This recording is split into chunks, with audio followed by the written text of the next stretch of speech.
Կյանքը փոփոխվող եղանակների նման է։ Դուք չեք կարող փոխել եղանակները, բայց կարող եք փոխել ինքներդ ձեզ։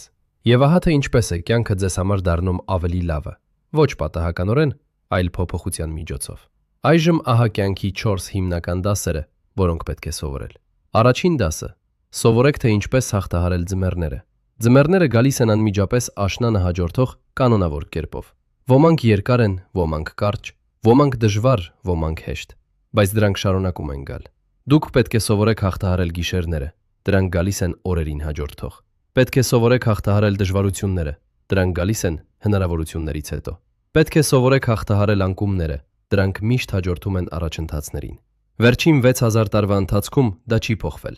Դասը, որ պետք է սովորել, հետևյալն է. ինչպես հաղթահարել դա։ Կան բոլոր տեսակի ձմեռներ։ Կա ձմեռ, երբ ոչինչ չես կարողանում հասկանալ։ Կա ձմեռ, երբ ամեն ինչ փլուզվում է։ Կա ձմեռ, երբ ամեն ինչ գնում է ձախողման։ Կա ձմեռ, երբ ոչինչ չի աշխատում, երբ փողը վերջացել է, սիրտդ կոտրված է։ Ահա դրանք ձմեռային ժամանակներն են։ Կան տնտեսական ձմեռներ, սոցիալական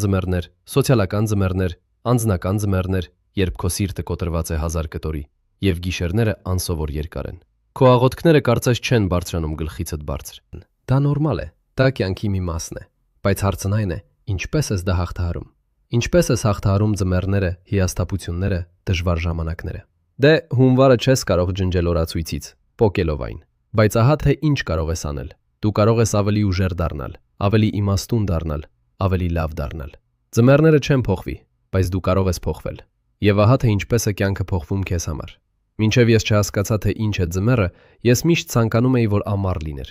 Երբ դժվար էր, ցանկանում էի, որ հեշտ լիներ։ Հետո մի իմաստուն մարդ ինձ տվեց իր փիլիսոփայության մի մասը եւ ասաց. «Մի ցանկացիր, որ ավելի հեշտ լինի, ցանկացիր, որ դու ավելի լավը լինես»։ Այդ խոսքը փոխեց իմ ողջ կյանքը։ Մի ցանկացիր ավելի քիչ խնդիրներ, ցանկացիր ավելի շատ հմտություններ։ Մի ցանկացիր ավելի քիչ մարտահրավերներ, ցանկացիր ավելի շատ իմաստություն։ Դա է բանալին։